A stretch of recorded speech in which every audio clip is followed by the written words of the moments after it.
السلام علیکم، کیا حال ہے آپ لوگوں کا؟ امید کرتی ہوں آپ لوگ خیر خیریت سے ہوں گے۔ اور یہ میرا نیو چینل ہے، اس پہ سارے اچھے اچھے ناول ہوں گے۔ اچھے ناولس کا مطلب جن کی کوئی سٹوری ہوگی، جن کا کوئی پلاٹ ہوگا، جو بولڈ ناول نہیں پڑھنا چاہتے، جو رومانس الرجک ہیں اور جو آج کل ولگر ناول سے بچنا چاہتے ہیں، ان کے لیے یہ بہت اچھا چینل ہے۔ آپ لوگ اس کو سبسکرائب کریں، لائک کریں اور چلیں ناول شروع کرتے ہیں۔ دور افق پر تیرتے بادلوں نے نیلنگو آسمان پر سفید سی چادر تان دی تھی۔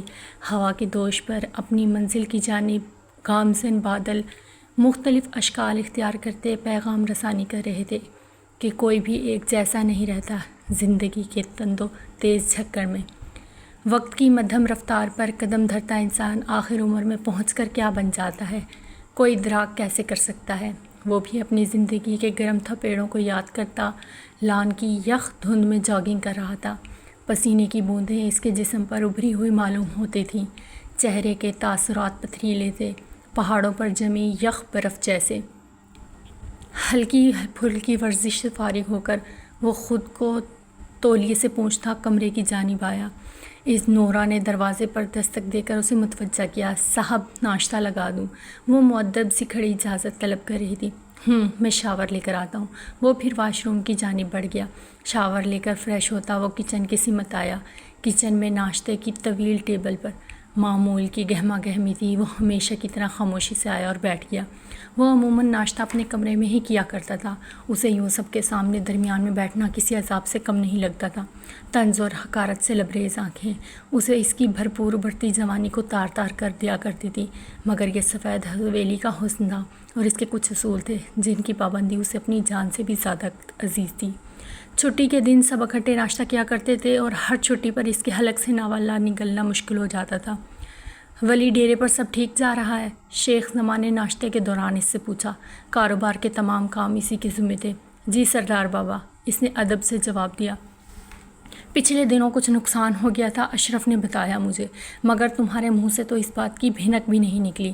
تحکم اور روونیت سے بھرپور جملے اسے کوڑے کی طرح رسید کرنے والا بختیار احمد تھا۔ اس نے ضبط سے سرخ ہوتی آنکھیں اٹھائی اور سردار بابا کو دیکھا۔ یہ ہمیں آگاہ کر چکا ہے بختیار، ہر دفعہ بغیر تحقیق کے بات مت کیا کرو۔ زمان احمد کی مضبوط آواز نے ڈائننگ ہال کو سناٹے میں غرق کر دیا تھا۔ آغا جان، میں آپ کی اولاد ہوں، اپنے کاروبار کے بارے میں پوچھ گچھ کرنا میرا فرض ہے۔ جب آپ ذاتی کاروبار کی ڈوریں غیروں کے ہاتھوں میں دیں گے تو یقیناً کسی کو تو چیک رکھنا ہوگا۔ اس نے پھر سے زہر اگلا، پھر ولی کو لفظوں کا کوڑ رسید کیا۔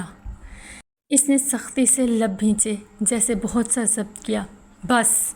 زمان احمد نے ہاتھ اٹھا کر سختی سے اپنے بیٹے کو روک دیا۔ سارا ڈائننگ ہال دم سادے بیٹھا تھا، سب کھانے سے ہاتھ کھینچ چکے تھے۔ ماحول میں تناؤ در آیا تھا۔ جب اپنے کھوٹے سکے ہوں تو غیروں کو اپنانا پڑتا ہے۔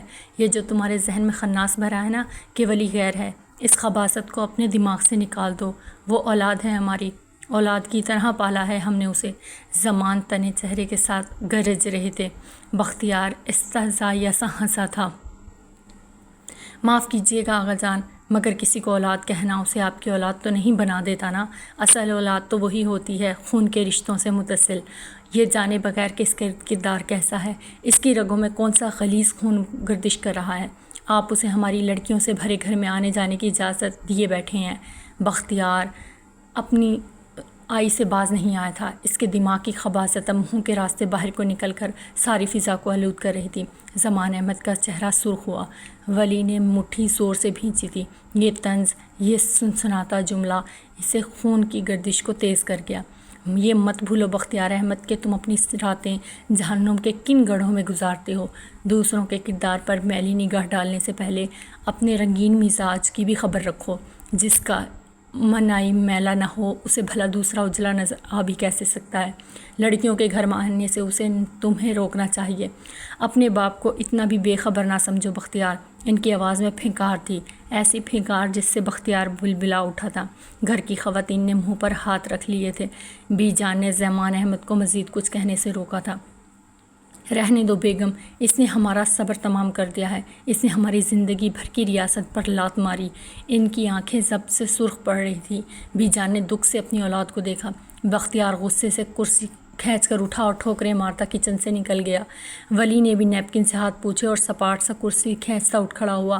امل نے جھجکتے ہوئے نظریں اٹھا کر اسے دیکھا۔ درد کی جس بھٹی میں وہ بچپن سے سلگتا آیا وہ اس سے بے خبر نہیں تھی۔ اس کے کردار سے بہت باخبر تھی کہ وہ جس گھر کی لڑکی کو دیکھتا بھی نہیں تھا، اس کے کردار پر ایسا حملہ۔ ولی کا دکھ محسوس کر کے اس کی آنکھیں نم ہونے لگی تھیں۔ طلوع ہوئی اجلی صبح اداسی میں ڈوبنے لگی تھی۔ نظر احمد اپنے بیٹے کے اکلوتے چشم و چراغ تھے۔ باپ کے گزر جانے کے بعد کاروبار اور معاملات کی باغیں انہوں نے بہت کم سنی میں سنبھال لی تھی۔ شادی ہوئی تو خدا نے ان کو 3 بیٹوں سے نوازا، حسین احمد، حسن احمد اور زمان احمد۔ نظر احمد اپنے باپ کا پرتو تھے، انتہائی نیک اور شریف النفس طبیعت کے مالک تھے۔ جب ان کی طبیعت ناساز رہنے لگی تو انہوں نے جائیداد کا بٹوارہ تینوں بیٹوں کے درمیان انتہائی انصاف سے کیا کہ کسی کو بھی ان کے فیصلوں سے اختلاف نہ ہوا۔ 3 حویلیاں 7 اونچوں ستونوں پر جمی شان سے سر اٹھائے کھڑی تھیں۔ زمان احمد یوں میں سب سے چھوٹے تھے۔ ان کے 2 بیٹے اور 1 بیٹی تھی، بختیار احمد، نثار احمد اور امل۔ حسن احمد کے 3 بیٹے تھے، نذیر احمد، رشید احمد، نفیس احمد اور نازیہ۔ حسین احمد کی 2 بیٹیاں تھیں اور 1 بیٹا تھا، شازیہ، امینہ اور ہاشم احمد۔ تینوں بھائی یوں میں سب سے زیادہ نظر احمد سے مماثلت رکھتے زمان احمد تھے۔ ان کے دونوں بڑے بھائی یوں نے دولت کی چوکا چوند میں خود کی اور باپ کی عزت خاک کرنے میں کوئی کسر نہیں اٹھا رکھی تھی۔ ان کی اولادیں بھی انہی کے نقش قدم پر گامزن تھیں۔ زمان احمد کبھی دولت کے نشے میں دھت ہو کر خود کی اور باپ کی ساکھ کو نقصان پہنچانے کا سوچ بھی نہیں سکتے تھے۔ وہ باحیا اور نیک تھے، گاؤں والوں کے ساتھ معاملات انصاف اور عدل پر مبنی کرتے۔ ان کے بیٹے کاروبار میں دلچسپی لیتے نہ پڑھائی میں۔ حالات کے سامنے سینہ تانے اور کاروباری الجھنوں کو سلجھاتے سلجھاتے وہ جیسے تھک گئے تھے۔ ایسے میں ولی ان کا بہت بڑا سہارا تھا۔ وہ ان کی اولاد نہیں تھا مگر وہ ان کی اولاد سے بڑھ کر تھا۔ اپنے ناتواں کندھوں کا بوجھ اس کے مضبوط شانوں پر ڈال کر وہ خاصے مطمئن تھے۔ انہیں اس کی نیک نیتی، ایمانداری پر خود سے بھی زیادہ بھروسہ تھا۔ ولی احمد کی زندگی پر بس ایک داغ تھا اور وہ داغ زمان احمد چاہ کر بھی نہیں دھو سکتا تھا۔ وہ ڈیرے سے تھکا ہارا واپس آیا تھا اور بنا کسی کی جانب دیکھے اپنے کمرے کی جانب بڑھ گیا تھا۔ اس کا کمرہ لان سے متصل تھا، گھر کے باقی حصوں سے الگ تھلگ۔ یہ کمرہ اس کی اپنی پسند تھا، سب سے الگ اور جدا۔ اس نے کبھی خود کو اس گھر کا فرد بنانے کی کوشش نہیں کی تھی۔ اس نے کبھی زمان احمد کو آقا جان تک نہیں کہا۔ آقا جان سے اپنائیت چھلکتی تھی اور وہ اسی اپنائیت کو محفوظ رکھنا چاہتا تھا۔ اس نے باقی ملازمین کی طرح انہیں سردار بابا کہا۔ اس گھر کے مکین اس کی سوچوں تک کو زہریلا کر دیا کرتے تھے۔ اس پہ طنز کے جملے کستے تھے اور جن کی کڑواس اس ساری رات جگائے رکھتی تھی۔ انہی باتوں کے باعث وہ بچپن سے ہی خول میں مقید ہو کر رہ گیا۔ اس کی شخصیت، اس کی سوچ کسی پر بھی عیاں نہیں تھی۔ اس نے کبھی عیاں ہونے ہی نہیں دی تھی۔ حویلی والوں نے اسے شاذ ہی مسکراتے دیکھا تھا۔ وہ مختصر بولتا اور زیادہ تر یک لفظی الفاظ پر جواب پر اکتفا کیا کرتا۔ ولی بی جان نے اسے ہمیشہ کی طرح محبت سے مخاطب کیا۔ وہ بے اختیار پلٹا، چہرے پر تھکن اور گھنی پلکوں پر جمی گرد اس بات پر شاہد تھی کہ وہ لمبے سفر سے آیا ہے۔ کیسا ہے میرا بچہ؟ ٹھیک بی جان، اس نے ادب سے گردن جھکا دی تھی۔ کہاں رہ گئے تھے؟ کب سے انتظار کی سولی پر لٹکی ہوں، منع بھی کرتا ہوں مت کیا کریں انتظار۔ وہ تھکن سے مسکرایا۔ کیسے نہ کروں، جگرے گوشہ ہو تم۔ ان کی آنکھیں نم ہوئیں۔ اولاد کا رویہ ہرگز بھی ولی کے ساتھ مناسب نہیں تھا۔ ولی میری جان میں معافی۔ وہ تڑپ کر آگے آیا۔ کیا کر رہی ہیں آپ بی جان؟ مجھے شرمندہ مت کریں، مجھے عزت دی ہے آپ لوگوں نے۔ اگر آپ لوگ مجھے اس حویلی میں جگہ نہ دیتے تو میں معاشرے میں سوالیہ نشان بن کر رہ جاتا۔ اس کے لہجے میں تھکن و ادائی تھی۔ بی جان نے آنسو صاف کر کے اس کے چہرے پہ ہاتھ پھیرا اور بامشکل مسکرائی۔ اچھا کھانا کھایا؟ نہیں۔ چلو تم اپنے کمرے میں جاؤ، میں کھانا بھجواتی ہوں۔ وہ پلٹنے لگا کہ دروازے سے دوڑتی آئی، نازک وجود سنبھالتی وہ سانس درست کرنے میں ہلکان ہو رہی تھی۔ بی جان اس نے سانس لی۔ ولی نے نظریں پھیر لی تھی۔ ارے کیا ہو گیا، کیوں سانس چڑھا لیا ہے؟ بی جان بابا کی طبیعت۔ بات مکمل ہونے سے پہلے ہی اس کی آنکھوں کے شفاف کانچ میں پانی چمکنے لگا۔ کیا ہوا آگے جان کو؟ اس نے بے اختیار اس سے براہ راست پوچھا تھا۔ وہ اس کو براہ راست دیکھنے سے بھی گریز کیا کرتا تھا۔ ان کی طبیعت اور اس کی بات مکمل ہونے سے پہلے ہی وہ حویلی کے اندر دوڑا تھا، اندھا دھند آغا جان کے کمرے کی جانب بڑھا۔ وہ بیڈ پر لیٹے اپنا سینہ مسل رہے تھے۔ وہ بے اختیار ان پر جھکا۔ آغا جان، آغا جان، بی جان بھی پیچھے سے پکارتی آئی تھی۔ اس نے فوراً ڈاکٹر کو کال کر کے گھر بلایا۔ ڈاکٹر کے آتے ہی سارا کمرہ حویلی کے مکینوں سے بھر گیا تھا۔ امل ایک طرف کھڑی ہچکیوں سے رو رہی تھی، بی جان صوفے پر بے جان بیٹھی تھیں۔ دونوں بیٹے گھر سے باہر رنگ رنگلیاں منانے نکلے ہوئے تھے۔ بس ایک ہی وہ تھا جو مضبوط چٹان کی طرح گھر اور باہر کے معاملات سنبھال رہا تھا۔ زمان احمد کو ٹینشن تھی کہ مائنر سا اٹیک ہوا تھا۔ پریشانی کی کوئی بات نہیں تھی۔ وہ ان دونوں کے زیر اثر دنیا کے جھمیلوں سے بے خبر گہری نیند میں سو رہے تھے۔ ایسی اولاد سے بہتر تھا میں بے اولاد رہتی۔ بی جان رو رہی تھی اور دونوں بیٹوں کو کوستی جا رہی تھی۔ وہ ان کے سامنے گھٹنوں پر کہنیاں جمائے ہتھیلیوں کو باہم ملائے خاموش بیٹھا تھا۔ آپ سردار بابا کی صحت کے لیے دعا کریں بی جان، اس نے انہیں تسلی دی۔ خدا تمہیں لمبی عمر دے ولی، تم تو وہ روشنی ہو جس سے میرا وجود، میری زندگی روشن ہے۔ وہ روتے ہوئے اسے دعائیں دے رہی تھی۔ پھر انہیں اس کی سرخ آنکھیں دیکھ کر تھکاوٹ کا احساس ہوا۔ ہائے بچے، جا کر نہا لے، میں کھانا لگواتی ہوں۔ میں ٹھیک ہوں بی جان، اس کی بھوک مر گئی تھی۔ ارے ٹھیک کیا ہے؟ ذرا دیکھ خود کو، ایسی خوبصورت جوانی کو کیوں زہریلی سوچوں کی نظر کر رہا ہے؟ اٹھ چل۔ وہ ان کی ڈانٹ پر دھیرے سے مسکرا اٹھا۔ ڈانٹ میں بھی وہ اس کی تعریف کرنا نہیں بھولتی تھی۔ عمل وہ عمل کو آوازیں دینے لگی تو ولی چونک گیا۔ ارے ذرا ولی کو کھانا گرم کر دو، نورا اور باقی ملازمین سارا دن کے تھکے ہیں، جا بچے۔ وہ ان کی بات نہ ٹال سکا، تھکے قدموں سے کمرے کی جانب آیا، شاور لیا اور آرام دہ کرتے شلوار میں کچن کی جانب چلا آیا۔ اسے ہرگز یہ گوارا نہیں تھا کہ عمل اس کے کمرے میں آئے۔ وہ پیازی رنگ کے نفیس سے سوٹ میں ملبوس، دوپٹہ سلیقے سے سر پہ لیے خاموشی سے کھانا ٹیبل پر لگا رہی تھی۔ رونے کے باعث اس کی آنکھیں سرخ محترم سی ہو رہی تھی اور چہرہ گرم نمکین بارش برسا کر دھلا دھلا لگ رہا تھا۔ وہ سنجیدگی سے کرسی کھینچ کر بیٹھا۔ عمل نے جھجکتے ہوئے اسے دیکھا تھا۔ بابا ٹھیک تو ہو جائیں گے نا؟ ضرور۔ آپ اس کی جھجک پر پہلی بار نسواری آنکھیں اٹھا کر اسے دیکھا کہ یہ آپ آغا جان کو سمجھائیے نا کہ وہ پریشان مت ہوا کریں، اس طرح وہ اپنی طبیعت مزید خراب کر لیں گے۔ پلیز آپ بات کیجیے گا آغا جان سے۔ اس نے بامشکل اپنی بات مکمل کی تھی۔ ولی کے سامنے بات کرنا اس کے لیے ہمیشہ سے کٹھن تھا۔ وہ ہمیشہ اپنے گرد اندیکھا سا حصار کھینچے رکھتا تھا، جیسے کسی کو بھی پاٹنے کی اجازت نہیں تھی۔ مگر عمل، وہ اتنی ہی نازک تھی کہ وہ اس کے ساتھ سختی برت ہی نہیں سکتا تھا۔ آپ بے فکر ہو جائیے، میں بات کروں گا آغا جان سے۔ اس نے مختلف جواب دے کر اس کی پریشانی اپنے سر لے لی تھی۔ آپ جائیے بیوی، آپ کا یہاں کھڑے ہونا مناسب نہیں، اس نے نرمی سے کہا تو وہ اسے دیکھ کر رہ گئی۔ کیا کوئی اس سے بھی بڑا عزت کا محافظ ہو سکتا تھا؟ وہ بھی جانا نہیں چاہتی تھی، مگر وہ اسے اپنی کانسی آنکھوں میں قید کرنا چاہتی تھی۔ وہ اسے ابھی اور دیکھنا چاہتی تھی، مگر اس نے اپنے قدم کچن سے باہر کی سمت بڑھا دیے، کیونکہ اسے دیکھنے کا مطلب تھا ساری رات آنکھوں میں کاٹنا۔ مگر اسے رات آنکھوں میں کاٹنا عزیز تھا، کیونکہ وہ اسے عزیز تھا، اور جاگ تو وہ بھی رہا تھا۔ اس کی بھیگی بھیگی کانچ سی آنکھیں اس کے گرد حصار قائم کیے ہوئے تھیں۔ ان آنکھوں نے اسے بہت دفعہ جگایا تھا، اب تو اسے گنتی بھی بھول گئی تھی۔ اس کی جھجک اور لمبی پلکوں کی لرزش اس سے چھپی ہوئی نہیں تھی۔ اس کو ایک نظر کے بعد دیکھنا بھی نہیں تھا۔ اس کا شفاف وجود بے حد نازک تھا، وہ اس کی نظریں نہیں سہار پاتی تھی، اور اس کا کوئی امتحان وہ لینا نہیں چاہتا تھا۔ وہ نظروں کی زبان سے پرہیز کرتا تھا، مگر وہ اس پرہیز کو نہیں سمجھتی تھی۔ اسی لیے جب بھی اس کی آنکھیں ولی کی آنکھوں سے چار ہوتی تھی، کچھ نہ کچھ بول رہی ہوتی تھی۔ وہ بستر پر چٹ لیٹا سرخ نظروں سے چھت کو تک رہا تھا، یہ جانے بغیر کہ کوئی اسے بھی شدت سے یاد کرتا کروٹیں بدل رہا ہے۔ زمان احمد اور بی جان شہر سے واپس آ رہے تھے۔ رات کا گھٹا گھوپ اندھیرا ہر طرف سناٹا قائم کیے ہوئے تھا۔ یکدم زمان احمد نے گاڑی کو بریک لگایا تو گاڑی جھٹکے سے رکی۔ کیا ہوا آغا جان؟ بی جان نے حیرت سے انہیں دیکھا۔ وہ گاؤں کی حویلی کی حدود میں پہنچ چکے تھے۔ مجھے بچے کی رونے کی آواز آ رہی ہے۔ ان کی بات پر بی جان نے آنکھیں پھیلائی، مگر رات کے اس پہر وہ ان کی بات سنے بغیر گاڑی سے اتر چکے تھے۔ آواز کا تعقب کرتے وہ گاؤں کی مسجد تک پہنچ چکے تھے۔ مسجد کی سیڑھیوں پر تولائی میں بچہ لپٹا رکھا تھا اور مستقل رو رہا تھا۔ انہوں نے آگے بڑھ کر اسے اٹھایا اور پھر چہرہ آس پاس گھما کر دیکھا، مگر کسی انسان کا نام و نشان تک نہ تھا۔ وہ اسے اپنے ساتھ گاڑی تک لائے۔ بی جان نے ششدر ہو کر پہلے زمان کو دیکھا، پھر ان کے ہاتھ میں موجود نومولود بچے کو۔ یہ کیا ہے آغا جان؟ یہ کس کا بچہ ہے؟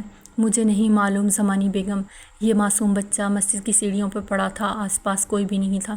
انہوں نے بی جان کو بچہ تھمایا۔ بچہ بے حد خوبصورت تھا، ان کی آنکھوں میں، ان کے آغوش میں آتے ہی خاموش ہو گیا تھا۔ یہ تو بہت خوبصورت ہے آغا جان۔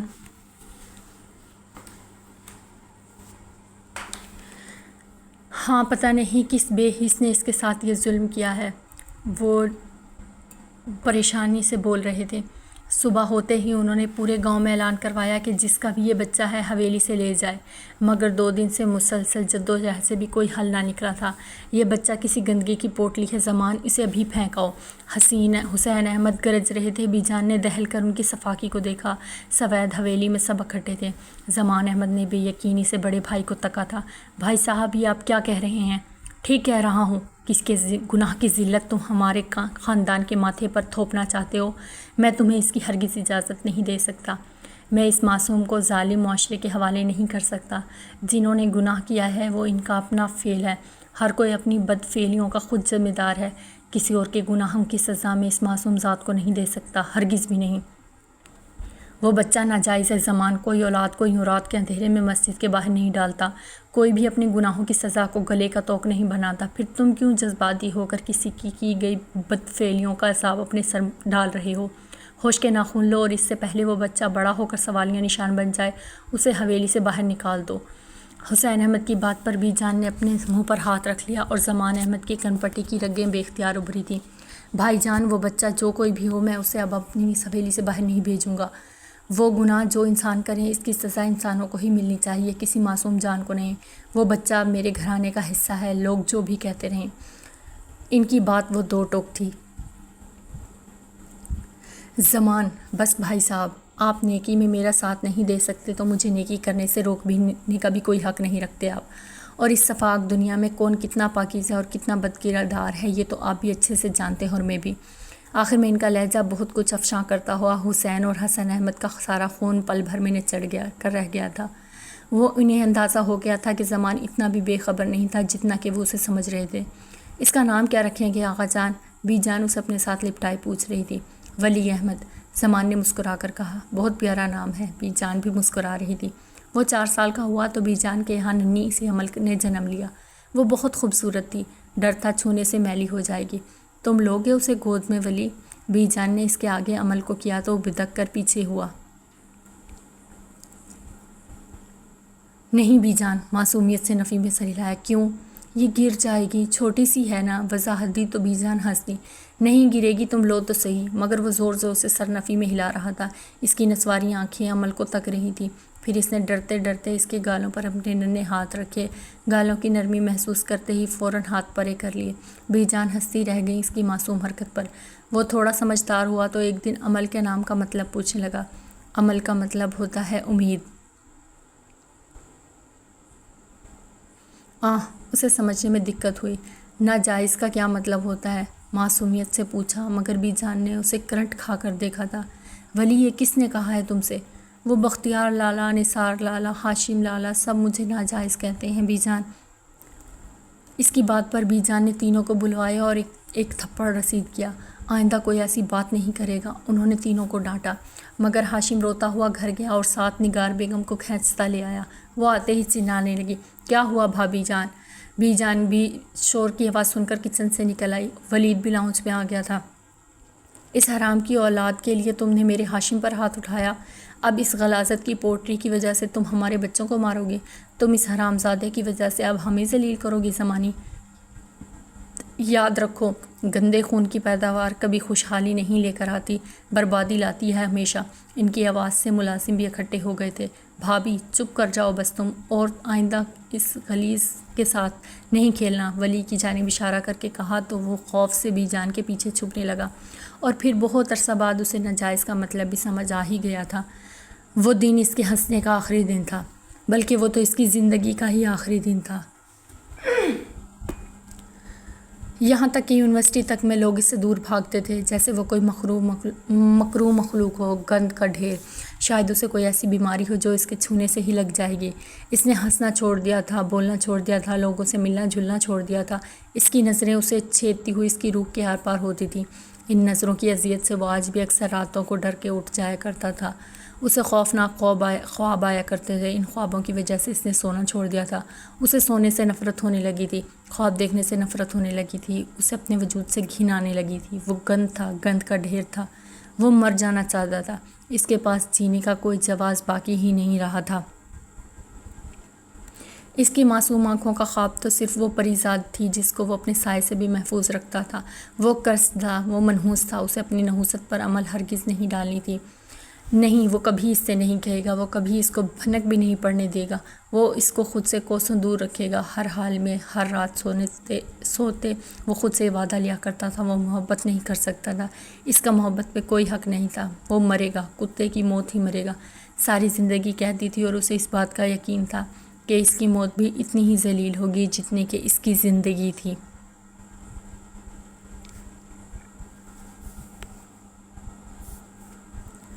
اس نے گہرا سانس لے کر ماضی کے جلتے لمحات کو پرے دھکیلا۔ فجر کی اذان گونجی تو وہ نماز کے لیے اٹھ کھڑا ہوا، غسل کر کے سرمئی رنگ کا لباس زیب تن کیا اور اسکین رنگ کی شال کندھوں پر ڈال کر دروازہ بند کرتا کمرے سے نکل آیا۔ اس کا معمول تھا اسے بمشکل چند گھنٹے ہی نیند آتی تھی، اور وہ نیند بھی اتنی بیدار تھی کہ کوئی پاس سے بھی گزرتا تو اس کی آنکھیں پٹ سوا ہوتی تھیں۔ اس نے فجر کی پاکیزہ ٹھنڈک کو سانس کے اندر اتارا تو جلتے وجود میں طمانینت سی پھیل گئی۔ ذرا سی دستی سوچیں اسے جگائے رکھتی تھیں، وہ ان کا زہر خود میں اتارتا رہتا تھا۔ اس نے تھک کر آنکھیں بند کی اور زہر آلود خیالات سے دامن بچانا چاہا، مگر کیسے وہ اس ذلت کو بھول سکتا تھا؟ آخر وہ کیسے سب کچھ ماضی کے جھروکوں میں دھکیلا جا سکتا تھا؟ اس نے آنکھیں کھول دی، سرخ سی نسواری آنکھیں نم سی ہوتی ہوئی محسوس ہوئی تھیں۔ ولی، پیچھے سے بی جان کی آواز آئی تو وہ چونک کر پلٹا۔ نماز کے لیے جا رہے ہو؟ جی بی بی جان۔ اللہ تیری اس جوانی کی حفاظت کرے ولی، جا اللہ کی امان میں۔ پھر اس کی آنکھیں دیکھ کر ٹھٹکی، تم رات سوئے تھے؟ اس نے چونک کر ان کی جانب دیکھا۔ ولی آنکھیں سرخ کیوں ہو رہی ہیں؟ کچھ نہیں بی بی جان، میں ٹھیک ہوں، پریشان مت ہوا کریں، یہ آنکھیں پانی جانے کی وجہ سے سرخ ہو رہی ہیں۔ آپ کو پتہ تو ہے نہانے کی وجہ سے میری آنکھیں ہمیشہ سے ایسی ہو جایا کرتی تھیں۔ آنکھوں میں پانی جانے کی سرخی اور آنکھوں سے پانی نکلنے کی سرخی الگ ہوا کرتی ہے ولی۔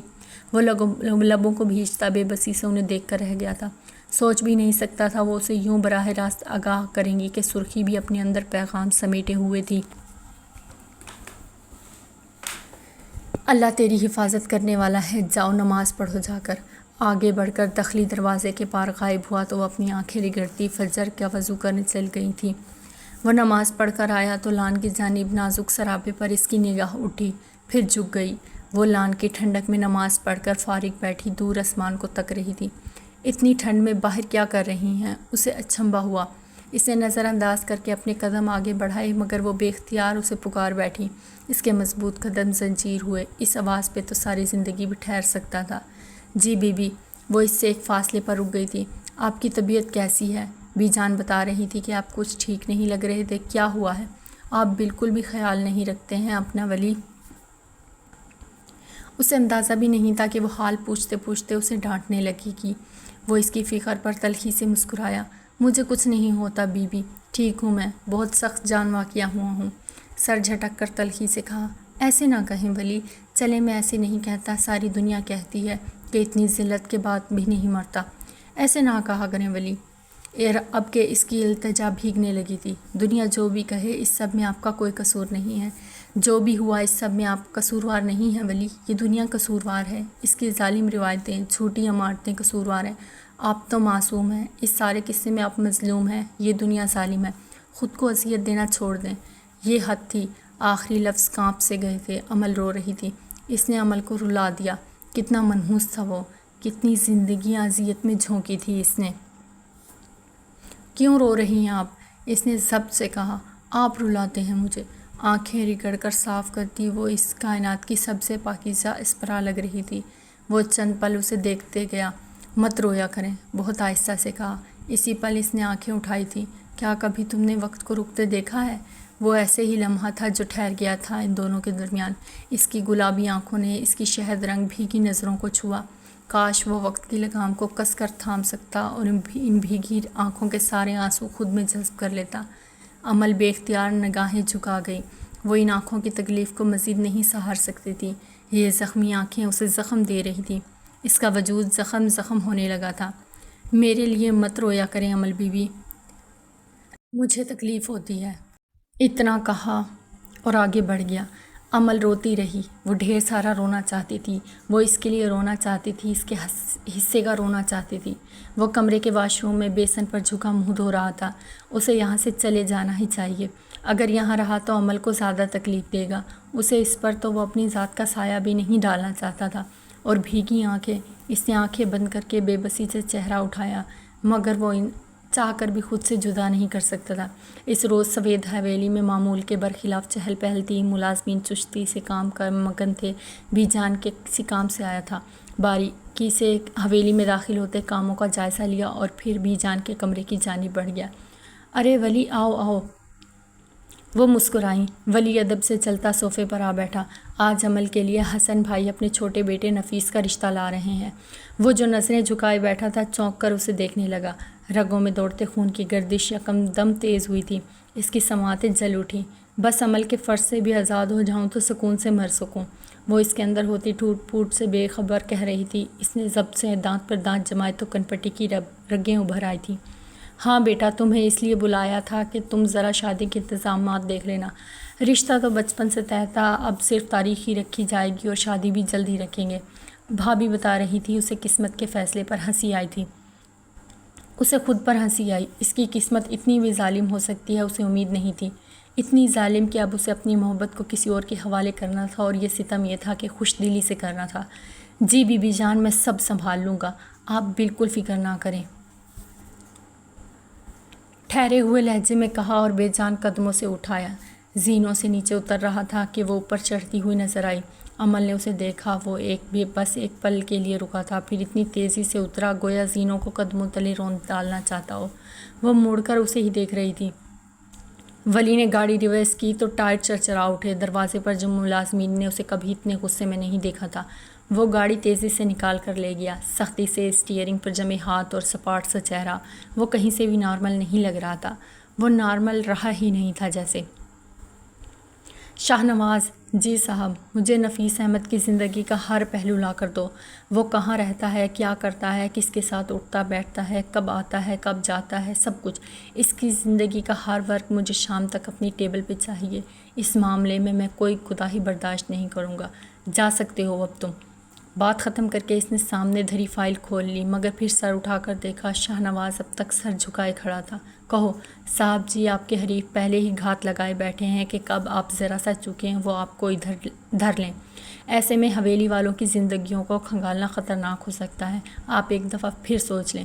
اس کے علاوہ میں کچھ سوچ نہیں سکتا نواز، مجھے کسی کی پرواہ نہیں، اگر یہ ایسے ہے تو ایسے ہی صحیح۔ ٹھیک ہے صاحب، آپ فیصلہ کر چکے ہیں تو میں ہر حال میں آپ کا ساتھ دوں گا۔ شاہ نواز اس کا وفادار و خاصا گھاگ ملازم تھا۔ مخالفین کی کمزوریاں جاننے کے لیے اس نے ہمیشہ اس پر بھروسہ کیا اور اس کے ملازم نے اسے کبھی مایوس نہیں کیا تھا۔ صاحب جی، وہ ہاشم سرکار آپ سے ملنا چاہتے ہیں۔ ٹھیک ہے، شام کا وقت طے کرو دو۔ اس کے ماتھے پر بل پڑ گئے اور ہاشم وہ آخری شخص تھا جس کی وہ شکل تک نہیں دیکھنا چاہتا تھا۔ اس نے بیشتر کاموں کو بیک وقت نپٹا کر فائلز ایک طرف کی اور آخر میں زمان احمد کی نور آباد والی زمین کی فائل اٹھا لی۔ یہ زمین متنازع ہو گئی تھی چونکہ یہ دوسروں کے علاقے میں آ رہی تھی، تو اس کے بہت سے دعوے دار اٹھ کھڑے ہوئے تھے۔ وہ بھی اپنے گاؤں کے وڈیرے تھے اور بات منوانے کے فن سے متاق، اسی لیے ان کے ساتھ بہت صبر سے چلنا تھا، مگر اب صبر جواب دینے لگا تھا، کیونکہ اس زمین پر قابض لوگ ہاشم کے جاننے والے تھے اور وہ انہیں مستقل ولی کے خلاف کر رہا تھا کہ کسی طرح وہ چوکے اور وہ اسے زمان کی نظروں میں گرا سکے۔ ابھی تھوڑی دیر پہلے جو شاہ نواز بول گیا تھا وہ اسی کا کچھ حصہ تھا۔ اس نے لب بھینچ کر فون اٹھایا، چند بیل بعد بٹن دبا کر کان سے لگایا۔ محسن، نور آباد والی زمین کے جتنے بھی دعوے دار ہیں ان کے نام، پتہ اور ان کی سرگرمیوں کی ساری رپورٹس مجھے جمع کر کے دو۔ دیر بالکل بھی مت کرنا، اب اس کام کو مزید لٹکانا نقصان دے گا۔ اس نے حکم دے کر فون کان سے ہٹایا اور اپنی جگہ سے اٹھنے ہی لگا تھا کہ ہاشم اس کے آفس میں دندناتا ہوا داخل ہوا۔ ولی اٹھتے اٹھتے بیٹھ گیا۔ وہ اچھا خاصا اونچا لمبا مرد تھا، بالکل بانس جیسا، مضبوط کسرتی جسم پر چپکی ہوئی چھوٹی آستینوں والی قمیض پہنے وہ انتہائی مکروہ حلیے میں ناگوار گزرتا تھا۔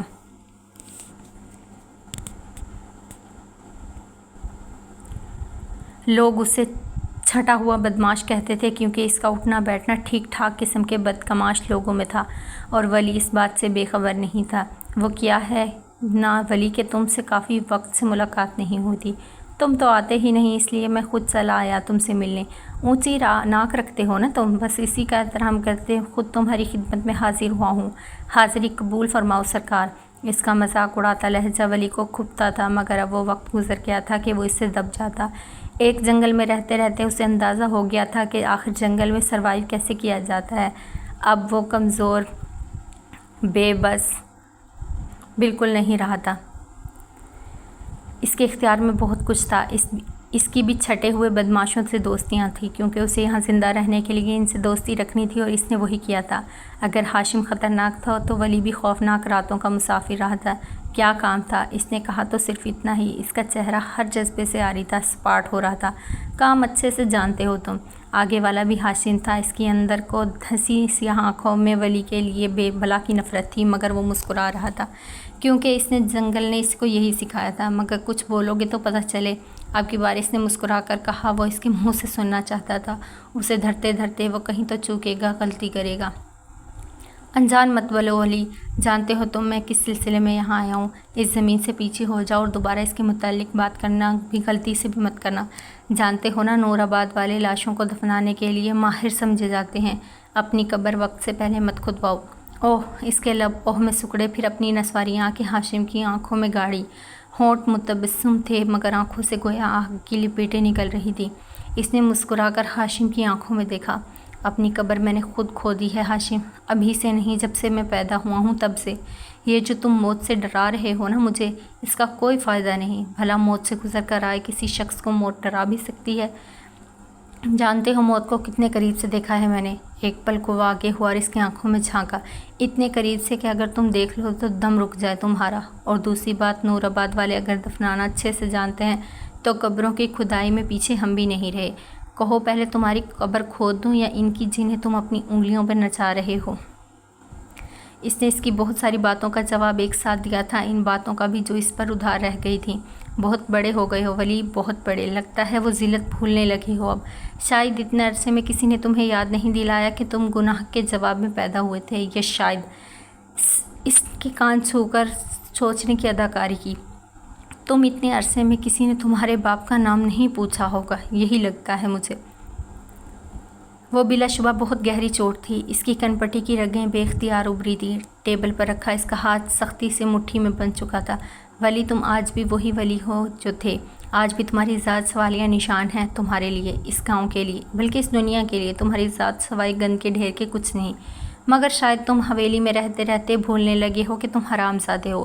اور یہ حد تھی۔ وہ اٹھا اور گھوم کر ٹیبل کی دوسری جانب آیا اور ہاشم کو گردان سے پکڑ کر کھڑا کیا۔ اس کی خون اشام آنکھیں ہاشم کی آنکھوں میں گری تھی اور تنفس دھنکی کی مانند چل رہا تھا۔ ایک اور لفظ بھی کہا ہاشم تو میں یہ بھول جاؤں گا کبھی کسی شریف گھرانے نے میری تربیت کی تھی، اور تمہیں اتنا ماروں گا، اتنا کہ تم موت مانگو گے، مگر تمہیں موت نہیں آئے گی۔ اور یہ مت بھولو کہ اگر میں حرام زادہ ہوں تو تم حرام زادوں کی اولادوں کو جنم دیتے پولیس کے چھاپوں سے بہت دفعہ بچے ہو۔ اس کے زہریلے وار پر ہاشم نے زوردار مکہ اس کے جبڑے پر مارا تو وہ بے اختیار پیچھے ہٹا۔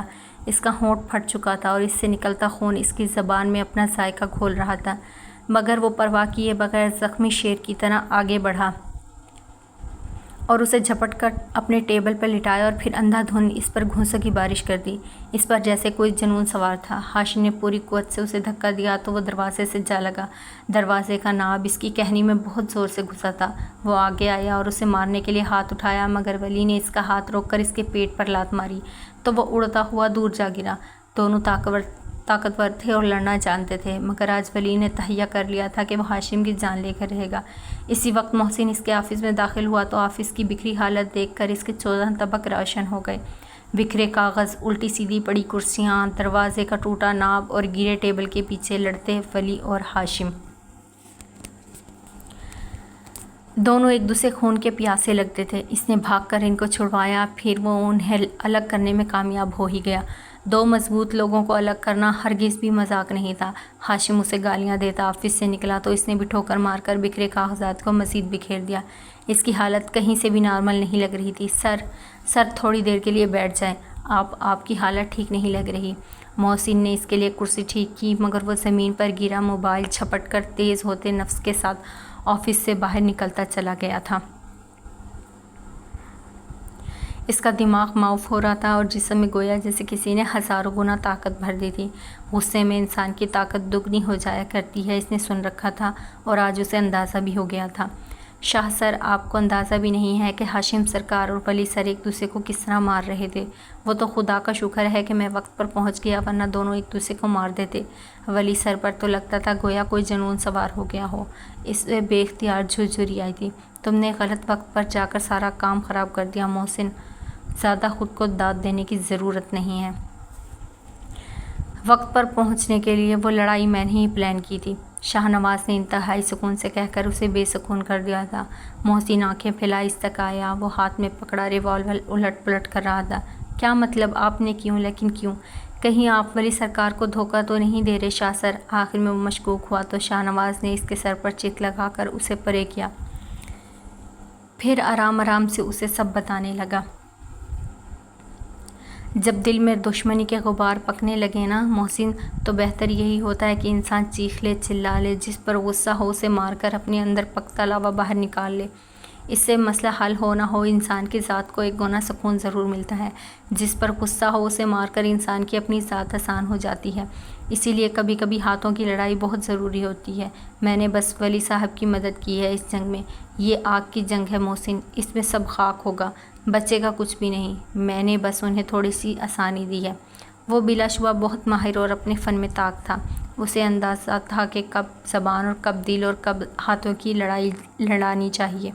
اس نے اب وہی کیا تھا جو اس کے تجربے نے اس کو سکھایا تھا، طویل جنگوں کے لیے اپنی طاقت کو محفوظ رکھنا اور دشمن کو بتاتے رہنا کہ جسے تم کمزور سمجھ رہے ہو وہ اصل میں اتنا کمزور ہے نہیں۔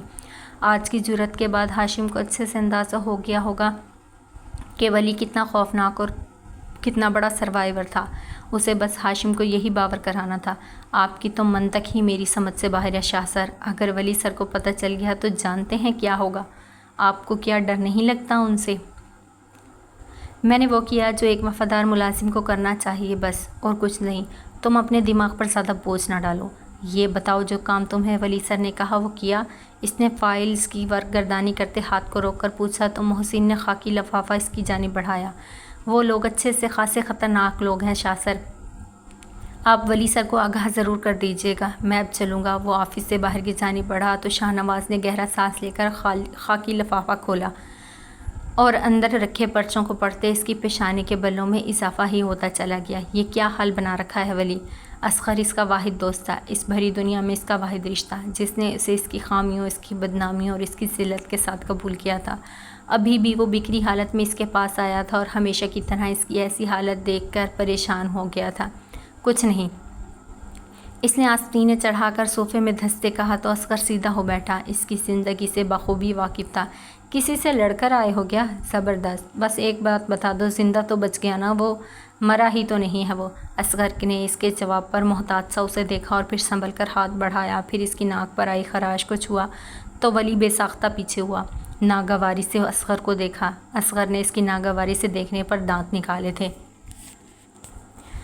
معلوم ہے تم جوان اور مضبوط ہو، مگر اس کا ہرگز مطلب یہ نہیں کہ تم جسے بھی چاہو گے مارو گے۔ اس دنیا میں قانون اور پیسے کی راجدھانی ہے۔ مارنے سے پہلے یہ ضرور دیکھ لیا کرو کہ آگے والا تم سے ان دونوں چیزوں میں بڑا تو نہیں ہے۔ اگر وہ بڑا ہے تو ولی نے اسے کے ماتھے پہ بر ڈال کر اسے دیکھا تو اس کی زبان پھسلتی سامان سنبھلی۔ تو بھی سالے کو اتنے ہی مارنا چاہیے، اور کیا؟ تھوک نکل کر بات مکمل کی تو ولی نے آنکھیں موند کر سر صوفے کی پشت سے ٹکایا۔ اس کے سر کے پچھلے حصے میں بے تحاشا درد ہو رہا تھا۔ ڈور ناب لگنے کی وجہ سے اس کا پورا ہاتھ درد کی شدت سے پھٹ رہا تھا اور پھٹے ہونٹ سے خون نکل کر وہیں جم گیا تھا۔ جس نے بھی مارا ہے بچ کر تو وہ بھی نہیں گیا ہوگا یقیناً۔ اصغر نے اٹھ کر سامنے رکھی لمبی سی درازوں والی ٹیبل سے فرسٹ ایڈ باکس اٹھایا، پھر اس کے برابر بیٹھا تو اس نے آنکھیں کھول کر اسے دیکھا۔ کیا اب ایسے کیا دیکھ رہے ہو؟ خود صاف کرو اپنے زخم۔ ماں نہیں ہوں میں تمہاری؟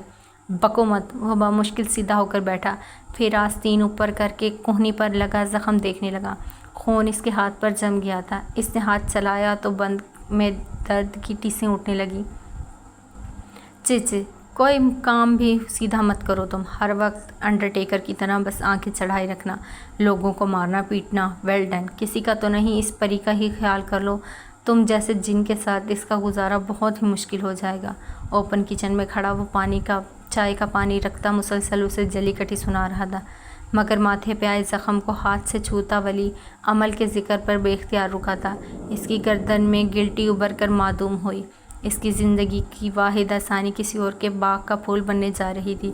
اس کے پاس جینے کا جواز پہلے بھی نہیں تھا، مگر اب موت اسے زیادہ سہل لگنے لگی تھی۔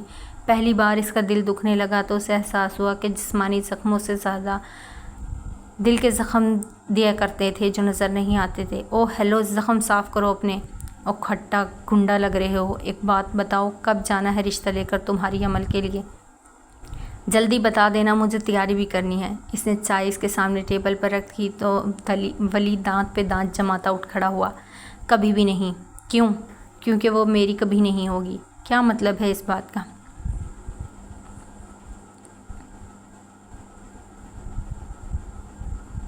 اب کہ اصغر نے ناسمجھی سے اسے دیکھا تھا، وہ قمیص کا گربان ذرا سا گردن پر آئے زخم کے جمے خون کو صاف کر رہا تھا۔ اس کی آنکھوں میں گلابی سی نمی تیرنے لگی تھی۔ یہ لفظ کہنا بھی تکلیف دیتا تھا کہ وہ اس کی کبھی نہیں ہو سکتی۔ اصغر نے اس کی خاموشی میں چھپے بہت سے مفہوم کو سمجھ کر گہرا سانس لیا اور اسے اداسی سے اپنے دوست کو دیکھ گیا جو آنکھوں میں آنسو چھپانے کی کوشش میں اپنا سر پورا جھکا گیا۔ ولی ادھر آ، نثار نے حکم دے کر اسے اپنے پاس بلایا۔ یہ ان وقتوں کی بات ہے جب ولی صرف 13 سال کا تھا۔ اس سے بڑے نثار، بختیار، نذیر، یہاں تک کہ گھر کے ملازم بھی اس کی تذلیل کا موقع ہاتھ سے نہیں جانے دیتے تھے۔ وہ ان سب سے سہما ڈرا رہتا تھا۔ کبھی وہ لوگ اس کے پیچھے حویلی کے کتوں کو لگا دیتے اور وہ بھاگ کر اپنی جان بچاتا، کبھی کتے اس کو بری طرح زخمی کر دیا کرتے تھے اور کبھی محلے کے بچوں سے اس کو پٹوا دیا جاتا۔ اس کے اسکول، کالج، یہاں تک کہ یونیورسٹی میں بھی لوگوں کو اس کے ماضی سے آگاہ کرنے والے اس حویلی کی اولادیں تھیں جو اس سے ہر گزرتے لمحے نفرت کیا کرتی تھی۔ ان کی اس نفرت کی وجہ وہ آج تک سمجھ نہیں آئی تھی۔ لوگ اسے مکروہ کیوں کہتے تھے؟ اسے اس بات کی سمجھ اتنی چھوٹی عمر میں آ بھی کیسے سکتی تھی، مگر اسے اس بات کا اندازہ تھا جو بھی اس سے اس کے باپ کا نام پوچھتا تو پوچھنے والے کے چہرے پر عجیب قسم کی کمینگی پھیلی ہوتی۔ وہ جواب سے زیادہ اس کے چہرے کے بدلتے تاثرات سے حظ اٹھاتے تھے اور سب سے زیادہ اذیت اسے ایک چیز دیتی تھی۔ نثار کے بلانے پر وہ سہما سا قریب آ کھڑا ہوا۔ بختیار، ہاشم، نفیس اور نذیر آپس میں باتیں کر رہے تھے۔ اس کو آتا دیکھ کر ایک دم خاموش ہوئے۔ ارے ولی، ذرا اپنے باپ کا نام تو بتا۔ نثار نے صفاقی سے مسکرا کر اس کے چہرے پر سوال کا تماچا مارا تو وہ ضبط سے سرخ ہو گیا۔ وہ چاروں بھی متوجہ ہو کر اسے دلچسپی سے دیکھ رہے تھے۔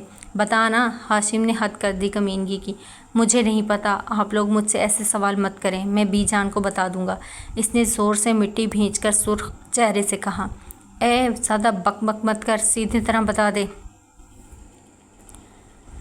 اب کہ بختیار نے کہا تو اس کا خون کھول اٹھا۔ مجھ سے ایسی باتیں مت کیا کریں آپ لوگ۔ اس کی نسواری آنکھیں اب بھیگنے لگی تھیں۔ غصے سے، غم سے وہ لوگ اس کی عزت کو تار کر رہے تھے، اسے بے لباس کرنے میں کوئی کسر نہیں اٹھا رکھتے تھے۔ اس کا وجود بکھرنے لگا تھا، اس کا بچپن اذیت ناک بننے لگا تھا، اس کی زندگی عذاب کا گڑھا بنتی جا رہی تھی۔ حرام زادے، نذیر احمد کی پھکار نے اسے پل میں بھسم کر دیا تھا۔ حرام کی اولاد، ہمارے گھر میں آ کر ہمارے سامنے کھڑے ہو کر ہمیں ہی جواب دیتا ہے۔ بختیار نے اس کے معصوم رخسار پر زوردار چناٹا دے مارا تو وہ دور جا گرا۔ اس نے بے اختیار اپنے ہونٹ کو چھوا، رول دیا تھا۔ اس کے ماں باپ نے اسے مٹی میں رول دیا تھا۔ بختیار اب اسے لاتوں سے مار رہا تھا۔ وہ سگے باپ کی محبت میں حصہ دار تھا، وہ اس کے حصے کی محبت ان سے لے رہا تھا۔ وہ اسے بالکل برداشت نہیں کر سکتا تھا، ہرگز بھی نہیں۔ وہ ہذیانی انداز میں لاتیں اس کے منہ پہ مار رہا تھا اور ولی نیچے گر گرا بلبلا رہا تھا۔ اس کا لباس خاک آلودہ ہو گیا تھا، کھینچا تانی میں جگہ جگہ سے پھٹ گیا تھا۔ کسی نے بی جان کو اطلاع دی تو وہ دوڑتی ہوئی حویلی کے پچھلے والے لان میں آئی۔ بختیار مستقل اس کے چہرے پر لاتیں مار رہا تھا۔ وہ چاروں بیٹھے دلچسپی سے یہ منظر دیکھ رہے تھے اور ولی وہ تڑپ رہا تھا ماہی بے آب کی طرح۔ ان کا لہجہ منہ کو آیا۔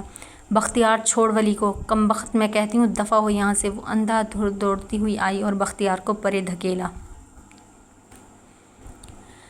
ولی بے دم سا ہو کر گہرے گہرے سانس لے رہا تھا۔ اس کی آنکھیں بند ہو رہی تھی۔ کچھ خدا کا خوف کرو تم لوگ، بچے کو اذیت دیتے کون سی تسکین پہنچتی ہے تم سب کو۔ وہ اس کو ساتھ لگائے ان کو کوس رہی تھی۔ بختیار نے پیشانی پر ابھرا پسینہ آستین سے رگڑا۔ اس واقعے کے بعد ولی کو شدید بخار نے آ گھیرا تھا۔ وہ مستقل بیمار رہنے لگا تھا۔ اس کا اندر کھوکھلا ہو گیا تھا۔ اس کا وجود، اس کی سوچ سب خالی ہو گیا تھا۔ اسے لوگوں سے ملنے کے خیال سے ہی خوف آنے لگا تھا۔ اسے عجیب سی نظروں سے دیکھتے تو اس کے وجود پر سانپ لوٹنے لگتے۔ اس کی روح جلس کر خاک ہو جایا کرتی تھی۔ وہ خود کے آئینے میں دیکھتا تو دل کرتا آئینہ توڑ ڈالے، اپنا منہ نوچ لے۔ اس کی ذات پل پل مر رہی تھی۔ اسے پل پل زہر دیا جا رہا تھا اور اس زہر کی کرواہٹ اس کے خون تک کو زہریلا کر دیا تھا۔ ولی احمد زمان نے اسے بہت محبت سے پکارا تو اس کا حلق کڑوا ہو گیا۔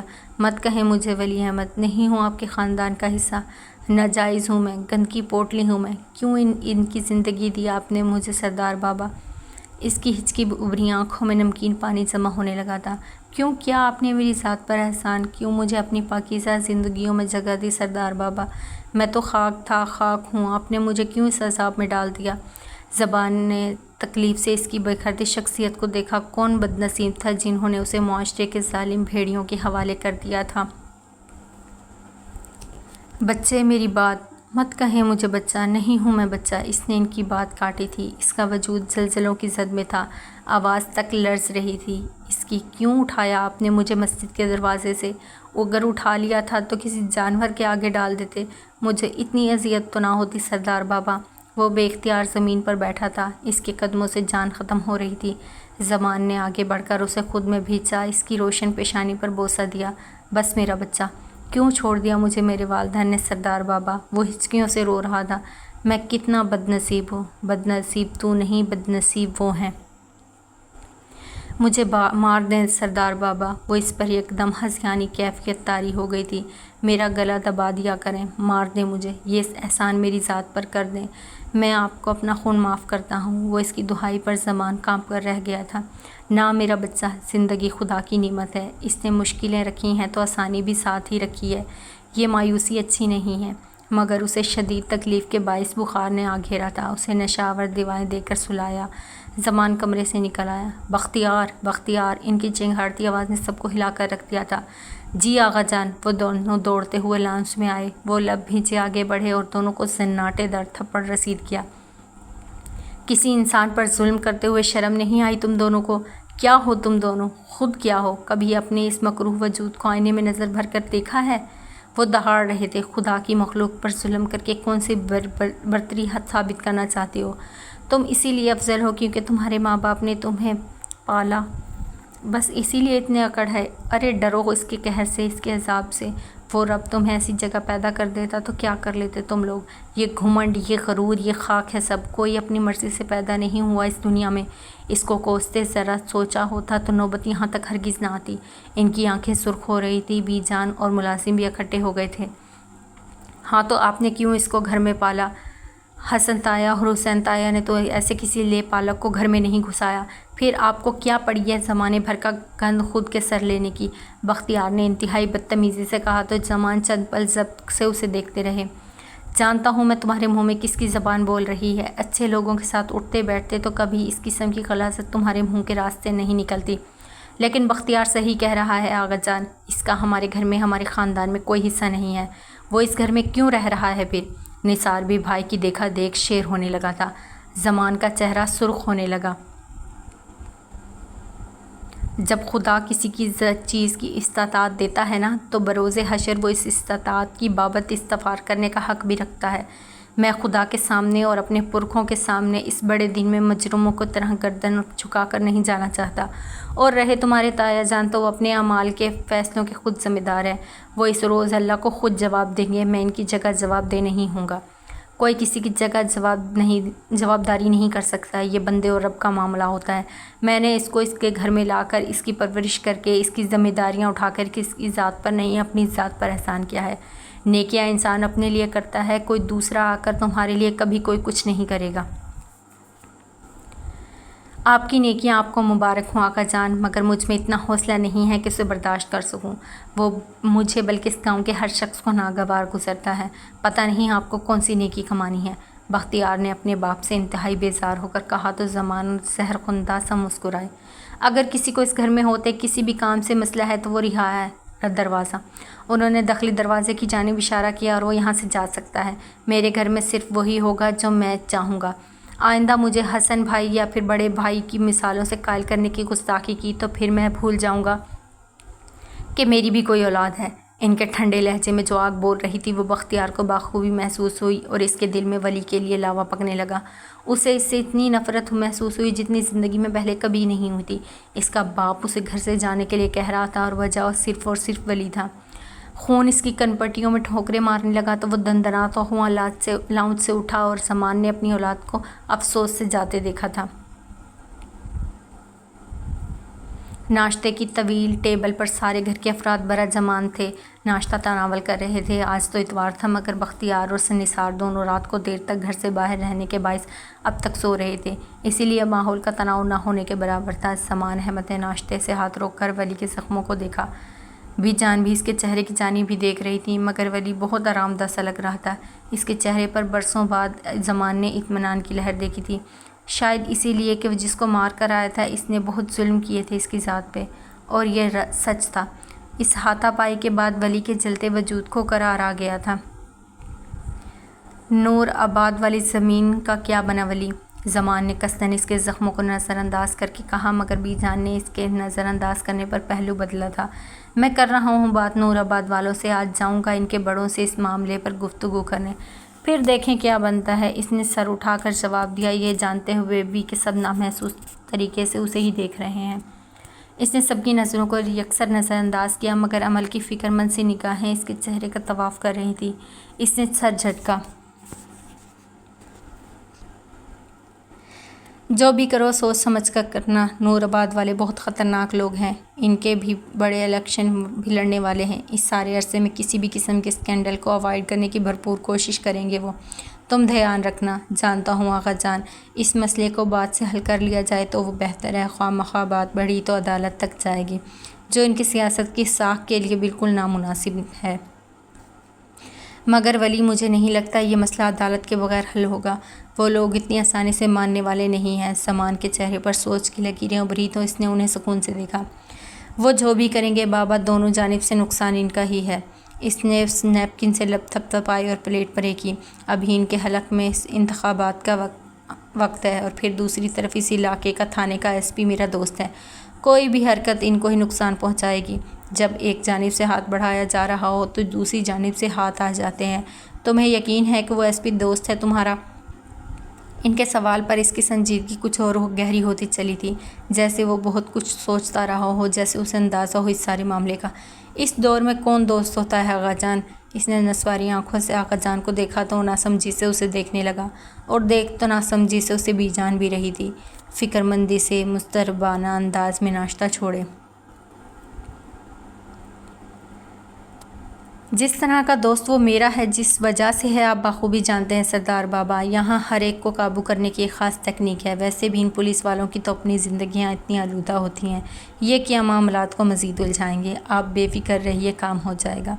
اس نے بات مکمل کر کے ان کے جواب کا انتظار کیا۔ زمان کے چہرے پر فکر کی لکیروں کے ساتھ ساتھ کمزوری بھی جھلک رہی تھی۔ اس اٹیک کے بعد وہ آج سب کے ساتھ ناشتہ کر رہے تھے۔ ٹھیک ہے، انہوں نے سمجھ کر سر ہلایا، لیکن اپنے ساتھ شاہ نواز کو لیتے جانا، اگر ضرورت محسوس ہو تو گارڈز کو بھی ساتھ لے لینا، بعد کے رونے سے احتیاط بہرحال بہتر ہے۔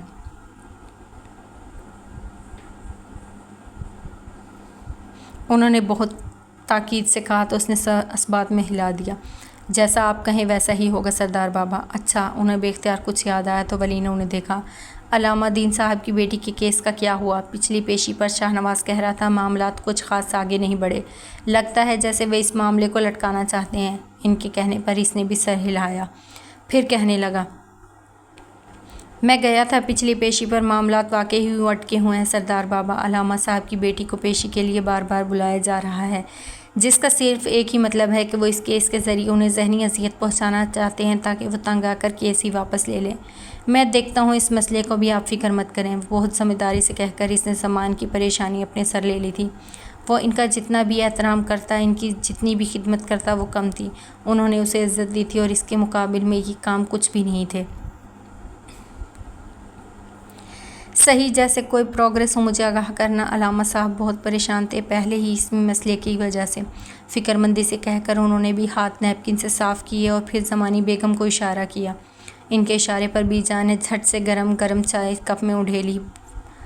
بھوراما یہ کپ میں بہنے لگا۔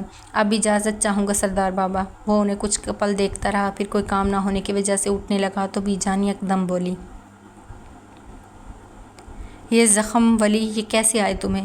وہ اٹھتے اٹھتے بیٹھ گیا تھا۔ سامان چائے پیتے پیتے بی جان کی بے صبری پر مسکرائے تھے، البتہ گردن اٹھا کر انہوں نے بھی ولی کو دیکھا اور دیکھ تو عمل بھی رہی تھی۔ سب کا مرکز بننا ولی کو کوفت ہونے لگی۔ ایک چھوٹا سا ایکسیڈنٹ ہو گیا تھا بی جان، کہا تو صرف اتنا ہی، مگر بی جان کی تسلی نہیں ہوئی۔ کوئی دوا لی ہے تم نے؟ وہ اس سے پوچھ رہی تھی۔ دوا؟ سب سے بڑی دوا تو یہ لڑائی ہی تھی جس کے بعد وہ پرسکون ہو گیا تھا۔ اس کے اندر پکتا غم و غصہ باہر نکلا تو اس نے خود کو بہت ہلکا محسوس کیا تھا۔ جی بی جان، لے لی ہے دوا؟ سب کو ایک نظر دیکھا۔ اب میں اجازت چاہوں گا۔ وہ کرسی گھسیٹتا کھڑا ہوا۔ وہ پلٹنے لگا جب سامنے سے آتی نازیہ اسے دکھائی دی۔ وہ اسے دیکھ کر بالکل ہلکا سا مسکرائی تھی، مگر ولی نے ایک سپاٹ نظر اس پر ڈالی اور باہر کی جانب بڑھ گیا۔ اس کے اس طرح کے رد عمل سے نازیہ کو بھی فرق نہیں پڑا تھا۔ وہ اسے پسند کرتی تھی بچپن سے، کوئی اندھا بھی دیکھ کر بتا سکتا تھا اسے نازیہ، اور وہ بھی اتنی صبح صبح۔ بی جان اس سے کہہ رہی تھی، مگر وہ ذرا ترچھی ہو کر اسے زیادہ دیکھتی رہی تھی۔ نسواری رنگ کے قمیص شلوار میں اس کا دراز قد نمایاں تھا، چوڑی پشت اور مضبوط سراپے کو پیچھے سے دیکھتے اس کے دل میں کھلبلی مچی تھی، اگر وہ جو اس کا ہو جاتا تو کاش۔ مگر اسی وقت وہ دروازے کے پار غائب ہوا تو اس نے بھی چہرہ موڑ کر بی جان کو دیکھا جو عمل کے ساتھ ناشتے کے برتن سمیٹ رہی تھی۔ بس چچی، عمل کے ساتھ پیپرز کی تیاری کرنے آئی ہوں، BSc کے امتحان ہونے والے ہیں۔ عمل اس کی بات پر مسکرائی۔ جی، ان محترمہ کو میں نے ہی قائل کیا ہے تیاری کرنے کا، ورنہ ان کا تو کوئی ارادہ ہی نہیں تھا۔ وہ دونوں ہم عمر تھیں، مگر نازیہ عمل سے عمر میں بڑی لگتی تھی، شاید اپنے چہرے کے پکے رنگ کی وجہ سے، جبکہ عمل اس کے برعکس بہت معصوم اور سادہ تھی۔ وہ کچن سے نکلی تو نازیہ اسے بازو سے پکڑ کر کمرے کی جانب گھسیٹا۔ تم سے بہت ضروری بات کرنی ہے میں نے۔ اسے کمرے میں دھکا دے کر خود دروازہ بند کرتی اس تک آئی۔ عمل نے اسے مشکوک نظروں سے دیکھ رہی تھی۔ یقیناً کوئی کام ہوگا اس میڈم کو۔ اس کی بات پر وہ کھلکھلاتے ہوئے بیڈ پر لیٹی۔ ہاں جی، کام تو ہے، مگر ایسا کام جس میں تمہیں کچھ نہیں کرنا، صرف میرے دل کی بات سننی ہے، اور بس۔ عمل میں اس راز کو اب اور نہیں سنبھال سکتی۔ وہ ایک دم سیدھی ہو کر بیٹھی تو عمل مسکرا کر اس کی جانب مڑی۔ اور کیا ہے وہ راز؟ اس کی ملائم سی جلد پر چٹیا سے نکلی لٹیں جھولنے لگی تو اس نے مسکرا کر اسے کان کے پیچھے اڑے سا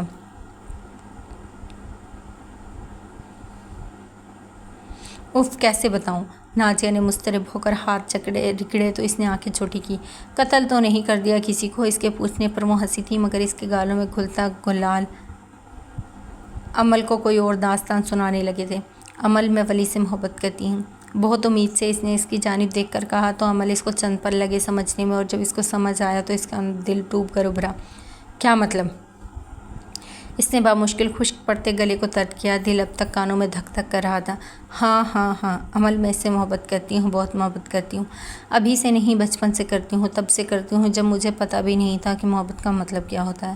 وہ کمرے میں گول گول چکر کاٹتی اسے بتا رہی تھی، اور عمل کو لگ رہا تھا جیسے وہ کبھی ہل نہیں پائے گی، کیونکہ یہ آخری بات تھی جو اس نے نہیں سوچی تھی۔ پہلی بار اسے اپنا دل ڈوبتا ہوا محسوس ہو رہا تھا۔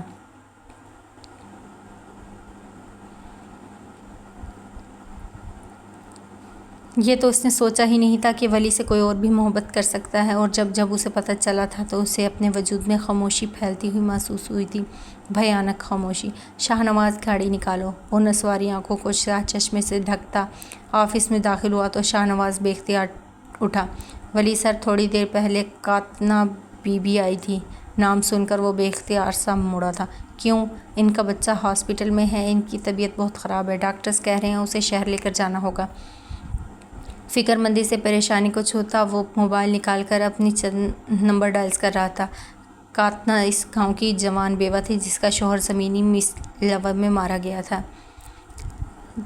خاندانی سپورٹ نہ ہونے کے باعث ولی نے اس کی ذمہ داری اپنے سر لے لی تھی۔ وہ اس معاشرے میں کسی اور ولی کو بڑے ہوتے نہیں دیکھنا چاہتا تھا۔ باپ کا سایہ اس شفاف معاشرے میں زندہ رہنے کے لیے کتنا ضروری تھا اسے بخوبی اندازہ تھا۔ فیصل، قاتنہ بی بی کے گھر گاڑی لے کر جاؤ اور انہیں شہر کے ہسپتال پہنچاؤ، میں فارغ ہو کر وہاں آتا ہوں۔ اور کوئی ان کا بیٹا حکم ہے۔ اس نے فون رکھ کر شاہ نواز کی جانب دیکھا۔ وہ دروازے میں استدعا اس کا انتظار کر رہا تھا۔ نور آباد والوں کو آگاہ کر دیا تھا۔ اس نے کندھے پر ڈالی سیاہ شال درست کرتے ہوئے سے پوچھا۔ وہ ساتھ چلتا بتانے لگا، جی سر، بتا دیا تھا، وہ آپ کا انتظار کر رہے ہوں گے، کوشش کیجیے گا سر بات ہی کے ذریعے بنے۔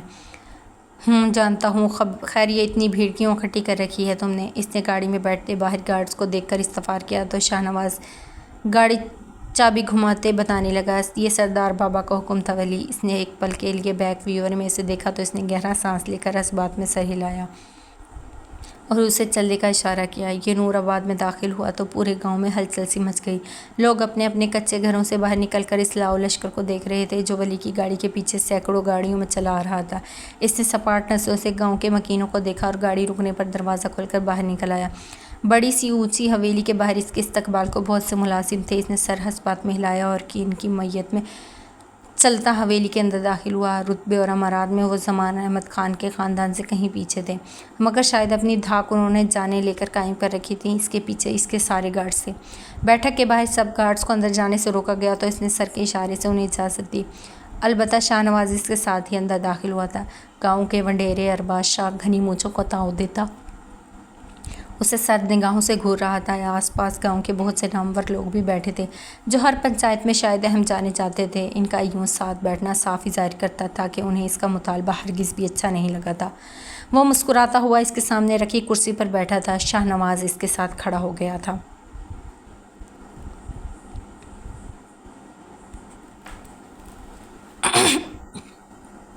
ہم نے تو سوچا تھا کہ کوئی بڑا سارا آدمی آئے گا، مگر زمان نے تو بات کرنے کے لیے بچہ بھیج دیا۔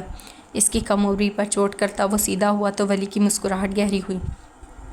شاہ صاحب، آپ پر زیادہ بوجھ نہ پڑے، اسی کا خیال کرتے انہوں نے آپ کے پاس بچہ بھیجا ہے۔ اس کے انداز پر سلگتا ہوا ارباز ذرا سے آگے کو ہوا اور اس کی نسواری آنکھوں کو کاٹدار نظروں سے دیکھا۔ ولی کو اندازہ ہو رہا تھا کہ ان کو ظالم کیوں کہا جاتا تھا۔ تم شاید یہاں کا قانون نہیں جانتے ہو لڑکے، جو چیز ہمارے علاقے میں ہوتی ہے وہ ہماری ہوتی ہے۔ کوئی کاغذ، کوئی دعویٰ ہمارے تسلط سے نہیں نکال سکتا، اور جو نکالنے کی کوشش کرتا ہے تو اس کا علاج ہم بہت اچھے سے کرنا جانتے ہیں۔ اس نے مسکرا کر کہنیوں کو گھٹنوں پر ٹکایا اور ہتھیلیاں باہم ملائی، پھر ارباز خان کی آنکھوں میں بے خوفی سے دیکھا۔ جو علاج آپ کرتے ہیں اس علاج سے بخوبی واقف ہوں، مگر جو علاج ہم کرتے ہیں، کیا اس کو جاننے کی زحمت کی ہے کبھی آپ نے؟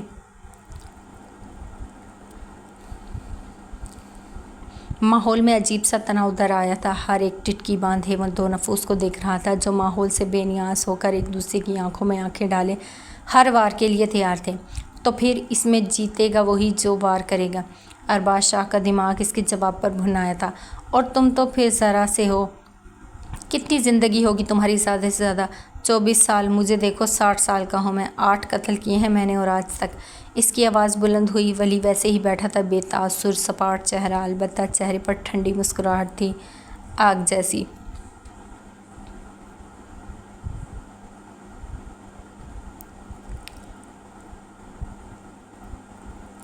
آج تک کوئی مائی کا لال مجھے سلاخوں کے پیچھے نہیں کر سکا، اور یہ بھی جان لو کہ اگر ہم مار دیتے ہیں تو لاش تک گھر والوں کو نہیں لوٹاتے، چیل کبوں کے آگے ڈال دیتے ہیں۔ وہ واقعی بہت ظالم شخص تھا۔ اب کے ولی کی مسکراہٹ سمٹی، اس کے چہرے پر کاٹ ابھری۔ آپ اپنی بدعمالیاں مجھے نہ بتائیں جناب، خدا کو کیا جواب دیں گے اس کی تیاری کریں۔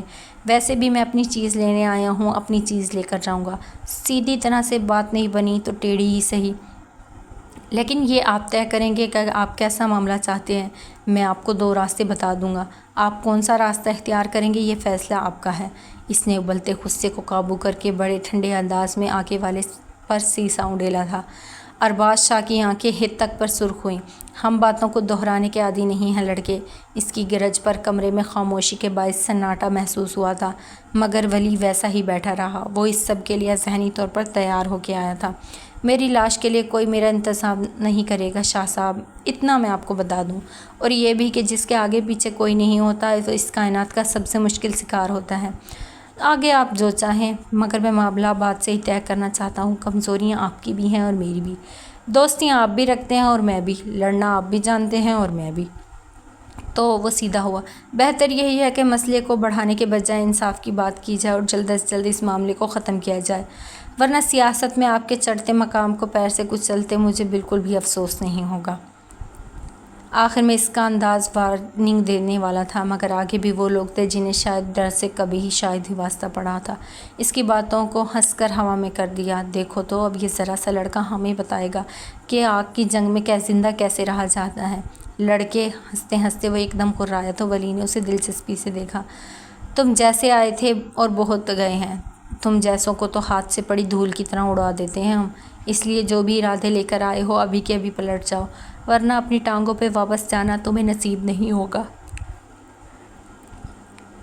شاہ نواز کا ہاتھ ریوالور پر رینگا تو ولی نے تنبیہ نظروں سے اشارہ کیا۔ اس نے اشارہ سمجھ کر گردن جھکا دی تھی۔ ہمارا ارادہ آپ اچھے سے جانتے ہیں شاہ جی، اور اگر آپ اس ذلت کا پرچار چاہتے ہیں تو ہم اس میں آپ کی بھرپور مدد کریں گے۔ پھر یاد رکھیے گا حالات کے ذمہ دار آپ خود ہوں گے۔ میں نے آپ کو بہت آسانی سے راہ دکھائی تھی، آپ سے بہت سبھاؤ سے بات کی تھی، کوئی گالی گلوچ کسی چیز کو آڑے نہیں آنے دیا، مگر آپ ارباز شاہ کے سارے کرندوں پر ایک چٹکی نگاہ ڈالی، اور آپ اگر خود بات کو حل نہیں کرنا چاہتے تو آپ کی مرضی، آپ سے کورٹ میں ملاقات ہوگی۔ وہ شال کندھے پر ڈالتا اٹھا تو اس کے ساتھ ہی شاہ نواز باہر نکلا، گارڈز کے ہمراہ داخلی دروازے تک آیا، پھر مڑ کر اس حویلی کو آخری نظر دیکھا اور تلخ مسکراہٹ کے ساتھ گاڑی میں بیٹھ گیا۔ سارے راستے شاہ نواز اسے دیکھتا آیا تھا، آخر اس سے رہا نہ کیا تو پوچھ بیٹھا، سر آپ جانتے تھے یہ مسئلہ بعد سے حل نہیں ہونے والا، پھر آپ یہاں تک آنے کی زحمت کیوں کی؟ سیدھا کیس کیوں نہیں کیا؟ اس نے اس سوال پر کھڑکی سے گردن موڑ کر پیچھے جھانکتے شیشے کی طرف جانب دیکھا۔ میں دیکھنا چاہتا تھا یہ لوگ کتنے پانی میں ہیں، یہ ہمارے جیسے ہیں یا پھر ہم سے ذرا کم؟ پیسے میں تو واقعی ہمارے مقابلے پر نہیں، مگر تعلقات میں جاندار ہیں یہ لوگ۔ میں بس یہی دیکھنا چاہتا تھا کتنے مضبوط ہیں، کیا حساب کتاب ہے، تاکہ پھر عدالتی حملہ بھی اسی نوعیت کا ہو۔ آپ کو کیا لگتا ہے عدالت سے مان جائیں گے یہ لوگ؟ اچھی خاصی الٹی کھوپڑی کے ہیں۔ اس کی بات پر ولی نے سوچتی نظریں کھڑکی کی جانب پھیری، پھر گہرا سانس لے کر گویا ہوا، قانون کا ڈنڈا بہت سخت ہوتا ہے شاہ نواز، کی سزائیں کیوں رکھی گئی ہیں؟ نور آباد جیسے ٹیڑھے لوگوں کے لیے نہ مان کر اپنا نقصان ہے نہ میرا کچھ، ہمارا کیس ہر لحاظ سے مضبوط ہے۔ شاہ نواز نے سمجھ کر گردن ہلائی، مگر اسے ابھی ایک بات تنگ کر رہی تھی، جیسے یہ کافی نہیں تھا۔ ایک کیس کر دینا کچھ بھی نہیں تھا سر، اگر انہیں اس کیس سے فرق نہ پڑا تو پھر جتنی کمزوریاں ہیں اس نے اس سارے عرصے میں قتل کر کے اکٹھی کی ہیں، ہم انہیں کمزوریوں پر کھینچ کر کھوٹے سے باندھ دیں گے۔ انسان جتنا با اثر ہوتا ہے نا شاہ نواز، اتنا ہی اندر سے اپنے غلط کاریوں اور کمزوریوں کے جال میں جکڑا ہوتا ہے۔ اگر تمہارے ہاتھ میں کوئی سیدھی طرح نہ آئے تو تم اس کی گردن مروڑ کر اسے قابو کرنا، اور کچھ پوائنٹس تو ایسے ہوتے ہیں جن پر ہاتھ رکھنے کے بعد انسان سانس بھی نہیں لے سکتا۔ بس ہمیں ان جگہوں کا علم رکھنا چاہیے، بندہ آپ کے اپنے قابو میں آ جاتا ہے۔ وہ ویسے ہی کھڑکی سے باہر دیکھتا ہوا بول رہا تھا، شاہ نواز نے سمجھ کر سر ہلایا تھا۔ اور ہاں، گاڑی ہاسپٹل کی جانب موڑ لو، مجھے قاتنہ بی بی کے بیٹے کو دیکھنا ہے۔ یاد آنے پر اس نے کہا تو شاہ نواز نے تکمیل کرتے ہوئے گاڑی ہسپتال کے راستے پر ڈال دی تھی۔ زندگی چند دن یوں ہی دبے پاؤں گزر گئی تھی۔ جاتی گرمیوں نے سردیوں کا تحفہ پیش کیا اور اپنا جھلستا آنچل سمیٹ کر اپنی سمت روانہ ہوئی۔ اوائل سردیوں میں بھی گاؤں کے کھلے میدان اور پہاڑی علاقے کے باعث شدید سردی کا زور تھا، ٹھٹرا دینے والی ہوا نے سب کچھ یکبستہ کر دیا تھا۔ حویلی میں بھی گرم کپڑے اور سردیوں کے لحاظ سے پکوان بدلے تو شامیں معطر رہنے لگیں۔ اپنے گرد شال کو لپیٹتی مزید درست کرتا حویلی میں داخل ہوا تو گہری ہوتی مغرب کے باعث حویلی کے سارے کمکمے روشن کر دیے گئے تھے۔ بی جان لاؤنج میں بیٹھی نورا کو ہدایت دیتی سبزیاں کٹوا رہی تھی، اور سارے لاؤنج میں ایک عجیب سا پھیلاوا پھیلا تھا۔ اسے اندر آتا دیکھ کر بے جانی اس کے جانب متوجہ ہوئی۔ اس کے زخم کافی حد تک منبل ہو چکے تھے، البتہ ناک پر لگا زخم ایک چھوٹے سے کٹ کی صورت میں دکھائی دیتا تھا۔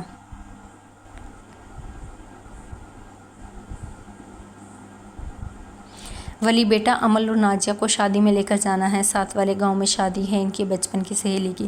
کچھ دیر پہلے نازیہ آئی تھی، کہہ کر گئی ہے ولی کے ساتھ جائیں گے کیونکہ ڈرائیور دونوں گھروں کے مصروف ہیں، تم لے جاؤ گے نا؟ وہ صوفے پر بیٹھی گردن اس کی جانب پھیرے کہہ رہی تھی۔ آخر میں اس کے چہرے کو جانچتے ہوئے سوال کیا تو اس نے سر ہنس بعد میں ہلایا۔ جی بی بی جان، لے جاؤں گا۔ جانا کب تک ہے اور واپسی کا بھی بتا دیں تاکہ میں شاہ نواز کو سارے کام سمجھا کر جاؤں۔